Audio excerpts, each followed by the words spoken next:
लेकिन खैर inter circle वाले जो भी मिलते हैं मुझे बहुत अच्छा लगता है, बहुत खुशी होती है। और कहने के लिए तो मेरे पास बहुत कुछ है, लेकिन वक्त इतना ज़्यादा हो चुका है और आप लोग तकरीर सुनते मेरे ख्याल से बहुत भी हो चुके होंगे और भूख भी लग रही होगी, इसलिए मैं बहुत मुख्तसर अल्फाज में 2-4 बातें कहना चाहूँगा। एक तो ये सबसे बड़ी बात मैं कहूँगा इंटर सर्किल के लिए, वो ये कि इंटर सर्किल एक स्कूल नहीं है, इंटर सर्किल एक तरबियतगाह है, एक तहजीब का मरकज़ है। वो बच्चे को हमारे ज़माने में तो था। और मेरी खुशकिस्मती है कि मैंने जिस ज़माने में, वैसे तो हर तालिब इल्म को, हर स्टूडेंट को अपना ज़माना सुनहरी लगता है, लेकिन मेरे ख्याल से वो 50 की दहाई या 60 की दहाई की शुरू में वाकई सुनहरी दौर था। उस ज़माने में ऐसी ऐसी बातें स्कूल में होती थी जो मेरे सामने नहीं होती है। पिछली बार भी मैंने जिक्र किया था कि हमारे ज़माने में सैयद मोहम्मद टोकी साहब हेडमास्टर थे, उन्होंने स्टूडेंट यूनियन को स्टूडेंट पार्लियामेंट की शक्ल दी और जाहिर वो अपनी रह गई होगी। तो उसमें उसका मकसद ये था कि स्टूडेंट्स को एडमिनिस्ट्रेशन में इन्वॉल्व करना और उनके अंदर पब्लिक स्पीकिंग को डेवलप करना और एक अच्छे शहरी बनना शामिल था। और उसी का नतीजा था कि जो वहाँ से निकले लोग, उन्होंने ज़िंदगी के मुख्तलिफ शोबों में अपना मुकाम पैदा किया। और उसके अलावा मैंने देखा उस ज़माने में एक हमारे यूनाइटेड नेशन जनरल असम्बली का एक सेशन हुआ करता था, जिसमें किसी इंटरनेशनल इश्यूज़ के ऊपर मुख्तलिफ मुल्कों के नुमाइंदे उसमें बढ़ के उसमें हिस्सा लेते। पर इंटरनेशनल इश्यूज़ पर उसमें हम लोग डिस्कशन करते थे और उससे हमारा जो मेंटल होराइजन था वो वाइडन होता था।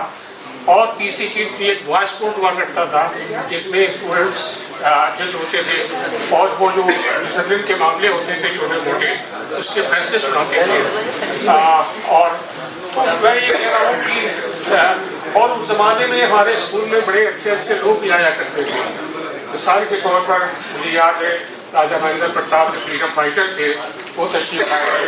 शाहनवाज खां उस ज़माने के लोकसभा के स्पीकर हमारी पार्लियामेंट की कार्रवाई देखने के लिए आए थे और बहुत इम्प्रेस हुए थे।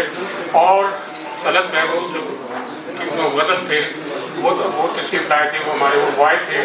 तो ये हमारी और एक और बहुत इम्पोर्टेंट चीज़ थी हमारे ज़माने में, वो ये थी कि हर क्लास बल्कि हर सेक्शन का एक अखबार निकलता था, कलमी अखबार होता था, बड़ा खूबसूरत, बड़ा रंगीन।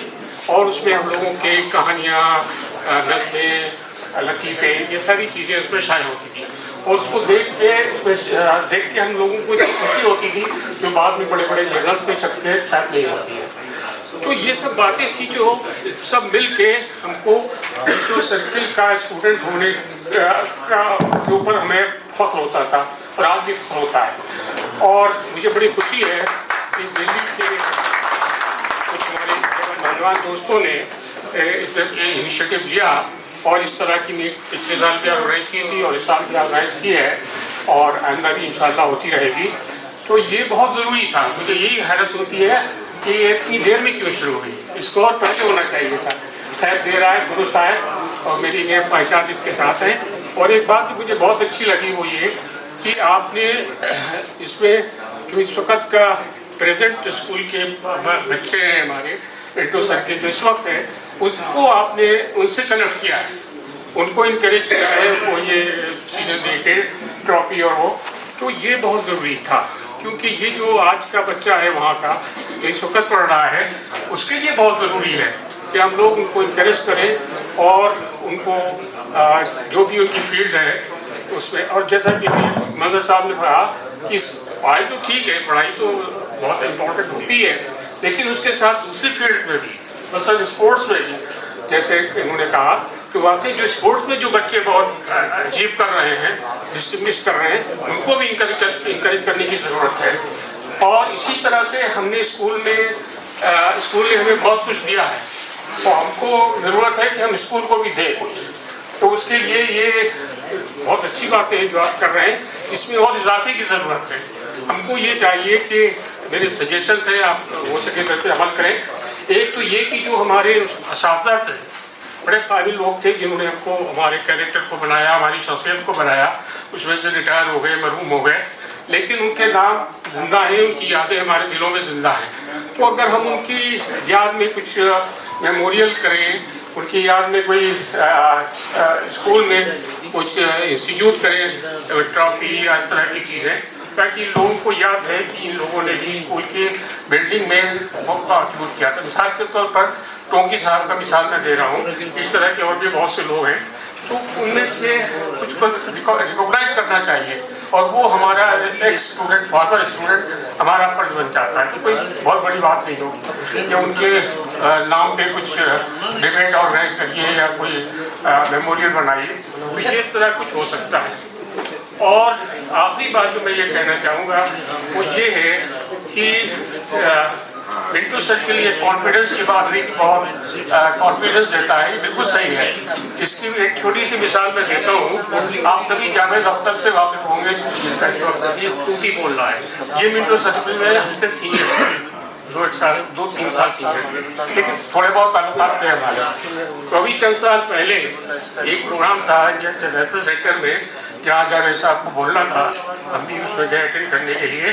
तो हमारी बेटी ने कहा कि बड़े बाबा आप कहते हैं कि आपके स्कूल के साथ भी है, मतलब वो हमें टेस्ट कर रही थी कि वाकई वो हमें पहचानेंगे या नहीं पहचानेंगे। जाहिर है भाई उरूज पर है इस वक्त, तो मैं मेरा कोई ताल्लुका नहीं है सिवाय इसके कि मिंटू सर के पढ़े हुए हैं, वो भी मेरे क्लास फेलो नहीं।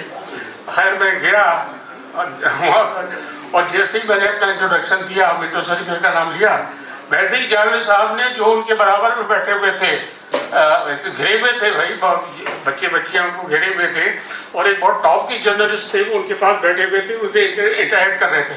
उन्होंने लिटरली इसको पुश किया और अरे भैया मेरे मिंटू सर्किल के साथी दोस्त हैं, इनके लिए जगह करिए। मुझे गले में हाथ बैठाया, ये है मिंटू सर्किल के स्टेट, ये हमारा कॉन्फिडेंस को हमने जानते हुए कि भाई वो इतने गिरे हुए हैं और हमसे कोई ताल्लुक नहीं है, लेकिन एक मिंटू सर्किल के नाम पे वो हमें इतनी इम्पोर्टेंस देंगे, लोग हैरान हो गए वहाँ पे। तो ये मिंटू सर्किल की जो देन है वो हमारी ज़िंदगी में इस तरह से रची और बसी है कि हम उसको कभी भुला नहीं सकते। और जो 5 साल मैंने वहाँ गुजारे वो मेरी ज़िंदगी के साल थे, यादगार साल थे, और मैंने बहुत कुछ सीखा, और जो कुछ बना उसमें मिंटू सर्किल का बहुत बड़ा कंट्रीब्यूशन है। दिलचस्प बात यह है, उसके बाद मैंने अलीगढ़ में PhD तक पढ़ा, लेकिन मुझे यूनिवर्सिटी के टीचर्स 1-2 को छोड़ के वो नहीं याद आते जितने स्कूल के टीचर्स याद आते हैं। हालांकि उनमें कितने लोग मशहूर होते हैं, लेकिन मुझे आज भी जब मैं अंग्रेजी में कुछ लिखता हूँ या मेरी कोई चीज़ छपती है तो मुझे अजीजुल हसन साहब याद आते हैं, जिन्होंने मेरी इंग्लिश को इतना इंकरेज किया, मेरी छोटी मोटी राइटिंग्स को उन्होंने तारीफ करके मेरी हौसला अफजाई की। हिस्ट्री में जब मैं कुछ लिखता हूँ या पढ़ता हूँ तो मुझे तौक़ीर पाशा साहब याद आते हैं, जिन्होंने हिस्ट्री पढ़ाई थी मुझे। और तो ये लोग और भी हैं, शरीफ खां सबसे ज़्यादा, मोहम्मद शरीफ खां थे जो बाद में एजुकेशन में हो गए थे, उन्होंने मुझे सिविक्स पढ़ाई, और आज मैं पॉलिटिकल साइंस में DCU जैसी जगह पर पढ़ाया मैंने, या फुलब्राइट स्कॉलरशिप मिला मुझे, तो उसमें शरीफ साहब का बहुत बड़ा रोल है। उन्होंने मुझे इतना इनकरेज किया, मुझे इतना काबिलियत दी कि मैं काबिल हो सका। तो ये इतनी यादें हैं। और इस टीचरों के साथ साथ जैसा कि अभी कहा गया कि वो मिंटू सर्किल एक ऐसा अदारा है जहाँ बहुत सी चीज़ें हमको और भी सिखाई जाती हैं। तो वहाँ जो घंटा बजाता था जिसका नाम मुकंदी था, मुकंदीलाल था, तो वो जब रिटायर हो गया था वो हमारे छोड़ने के बाद, तो वो मुझे जब यूनिवर्सिटी कैंपस में मिलता था तो आप यकीन करें मुझे उससे मिलके या उससे मिलके उतनी खुशी होती थी जितनी किसी अजीज से मिलकर होती है। और वो हमारे वहाँ घर में लॉन वो घास वाल काटने आता था बेचारा, तो वो मेरी वालदा से जब मैं नहीं होता था, मैं तो चला गया था वहाँ से, तो वो मेरी खैरियत पूछता रहता था, और ये आखिर तक हमारा उसका ताल्लुक रहा। तो मेरे कहने का मतलब ये है कि मिंटू सर्किल में जिसने पढ़ा है वो बहुत खुशकिस्मत है, और वो आज जाके कभी प्रमोट नहीं कर सकता। और मैं बहुत खुश हूँ इस मौके पर यहाँ पर अपनी मौजूदगी से, और मैं ऑर्गेनाइजर्स को मुबारकबाद देता हूँ और उम्मीद करता हूँ कि ये सिलसिला जारी रहेगा और इसमें और इम्प्रूवमेंट होगा और अच्छा प्रोग्राम रहेंगे। शुक्रिया।